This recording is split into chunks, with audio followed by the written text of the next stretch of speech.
Hey guys, how's it going today? We're going to take a look at the best loadout slash class setup for the old Warzone Battle Royale game mode in Modern Warfare. Okay, now starting off in your primary slot, you're going to want to take and throw on the good old tried and true FAL assault rifle. And then two attachments. Okay, so we're going to be starting out with the muzzle and going with the compensator. Now look, as per usual, these classes are designed to be, you know, the most well-rounded setup, but feel free to tweak individual attachments to suit your play style or your goals. So like with the muzzle, compensators to me is the best go-to thing, because in this battle royale game mode there's so many people, but once the zone and stuff close in, like, you know, if you want to be sneaky, then you can take and throw on like the monolithic suppressor or something, but it's really not going to end up helping you out that much. You're much better off with the compensator. Gives you a lot better recoil control and makes this gun a lot more stable. Then you want to nudge over to the barrel and throw on the XRK marksman, because where we're going to be running this in our primary and having a submachine gun for our secondary, we're really only trying to go for medium to long range engagements with this setup. So there's really no need for any of the shorter barrel or anything, or to try to set up with a fast ADS, because with this you're just going to be pre-aimed. With that in mind, shoot over to the optic, and we're going to be throwing on a sniper scope. If you want to use a variable zoom scope, feel free. I personally don't like it, just because I feel like with this gun, since it's not a sniper, you're just better off having that thick level of magnification. Then go down to ammunition, throw on the 30 round mags. With Warzone, having the max amount of ammo capacity gives you a huge advantage, because since you have the armor system implemented into this, being able to take and break through and not have to reload in order to finish somebody off, or even take and eliminate somebody once they're down, gives you the upper hand, because then you can just move on to engaging other teammates if necessary. Now for the final attachment on this bad boy, we're going to be going down and throwing on the Ranger foregrip, and that right there is everything that you need on this FAL to turn it into a Warzone decimation machine. Okay, now down to the secondary. So obviously in order to do this, you're going to take and want to throw on overkill for your second perk, and we're going to be going with the PP19 BIZON. Okay, so we're going to be starting off with the muzzle on this one as well, throwing on that compensator. With this, because I used to go back and forth a lot between muzzle brake and the compensator, but after working on the subs and the ARs and stuff, I found the compensator really is your best muzzle option for getting the best recoil control out of these weapons. Now with this one, we're going to be skipping over the barrel, because out of these barrel options, it really, you're not going to be able to notice any difference. And we got the FAL for the medium and long range engagement, so we don't need to try to gain any extra range from this weapon. But we are going to go down and throw on the 84 round mag. So now, even though this submachine gun already has a very large ammo capacity, just having, like I said with the FAL, just having that extra ammo capacity will really allow you to come out ahead of a lot of gunfights, because so many of the weapons, especially the stock weapons in Warzone, have such a like a small stock ammo capacity, and people end up having to reload a lot. Not to mention, if you run into a full squad or a two-man or something, whenever you're by yourself, just being able to switch between players without having to reload, going to give you a huge advantage as well. Nudge on over to rear grip, throw on the stipple grip tape for the ADS time. Same thing in mind for the stock. Now if you want super fast ADS time, feel free to throw on the no stock option, but I personally prefer the FSS close quarter stock, because it doesn't really throw off your accuracy and your weapon control, but you still get faster ADS time. Then now for the last attachment on this weapon, this is something that's going to be really just personal preference. Going with the laser, I tried running the 1 milliwatt laser.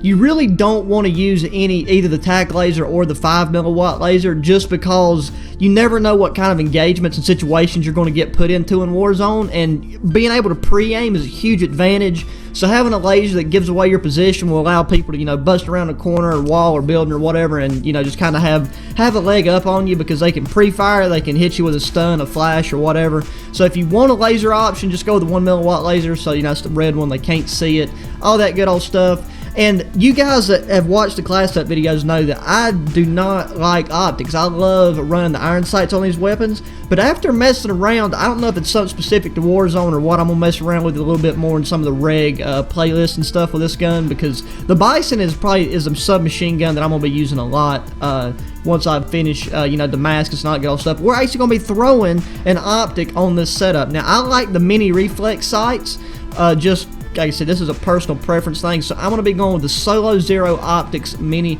Reflex, okay, and that right there is a setup for this BIZON. It looks mean, it looks dirty, and let me tell you, it shuts kids down in Warzone. So now let's go over the perks. So now for perk 1, I'm running EOD just, you know, because of the explosives factor, but I'm actually thinking about changing that now, because perk 1 has a lot of fantastic options for Warzone. I mean, Double time's great because, you know, you got the double duration of your tactical sprint and increased crouch movement, so you can move around quicker in between buildings without people being able to hear you as well. It helps you move in from the zone in the event that the storm's closing in and you got caught back as a gunfight or whatever. Then scavenger's great, especially if you've just been bought back in by your teammate, or you just won the gulag and you end up landing near a loadout drop. Whenever you get your loadout, you normally only have one mag of ammunition in your weapon, so being able to take and scavenge around dead bodies for some extra ammunition could be extremely helpful. Cold-blooded will be great because anytime, you know, thermal optics something that people is using a lot in this game mode because it's really helpful to be able to scan the landscape and have people highlighted. So if that's something you're running into that's, you know, frustrating you, then feel free to throw on the cold-blooded perk 1. A kill chain's pretty useless in this, obviously, because you can't earn kill streaks. You have to take and either buy them or just find them. And then quick fix. This is one that I tried a couple games ago, and I actually, it came in pretty clutch because, like it says, killing players immediately starts health regeneration. So whenever you run into multiple people, whether it be a full 3-man, 2-man, or even multiple squads, you know, then you're going to be trying to switch in, duck, heal, fix your armor, all that good old stuff. So being able to take fire from another player while you're focused on somebody else in the event that you knock them down, that it will immediately begin regenerating your health, which can allow you to just switch over and then take down said other person who's shooting at you. So with that in mind, we're actually going to be equipping the quick fix perk for perk number 1. Then for perk number 2, obviously we got to have overkill to run the bison, and most of these are pretty useless, except for ghost. If you wanted to stick with having a pistol as your secondary. And then for perk 3, we're going to be using amped because since we got the FAL in that primary slot, being able to switch to our bison extremely fast is going to be very much needed in the event that you're running somebody up close.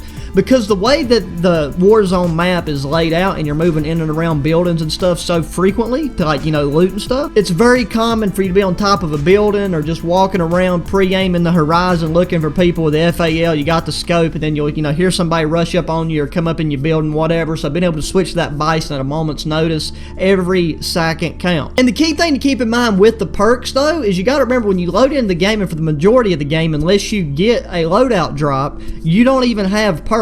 So just having those 3 basic perks right there give you a huge leg up on the enemy player. Now for the lethal, this is once again very, very much a case of personal preference. I like the frag grenade because you got a lot of distance. It gives you the ability to bounce it through windows, on walls, whatever. So I like to stick with the frag grenade. And now for the tactical, the only 2 options I would consider, well, let's say 3 options I would consider would be the stun grenade, the gas grenade, or the stem shot. Those 3 things right there are going to be your best bets if you're looking at being, you know, more or less aggressive. Stuns are great because you know, obviously throw them in. People can't move, people can't rotate on you, so they're just stopped in their tracks. The gas grenade is great because it has a very good surface area and it's a great way to get people out of houses. And whenever the gas grenade first hits somebody, you know, it chokes them up. It kind of takes their hand off the weapon. They can't really engage you right away. And then the stem shot's great just because, you know, if you're getting lit up and you're able to back off a bit, you can stem yourself, you'll heal a lot quicker because the heal time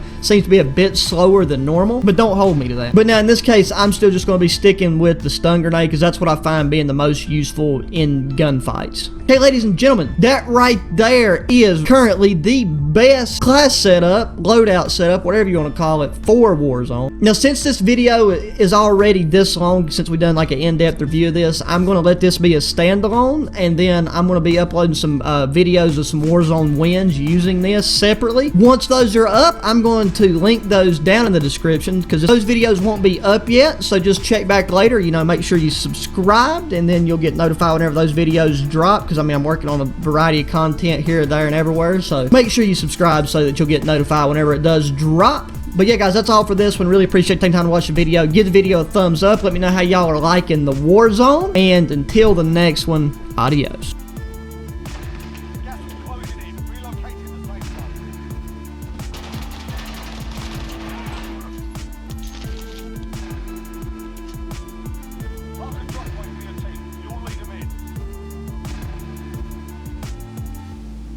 Teammate was sent to the gulag. They'll fight for a chance to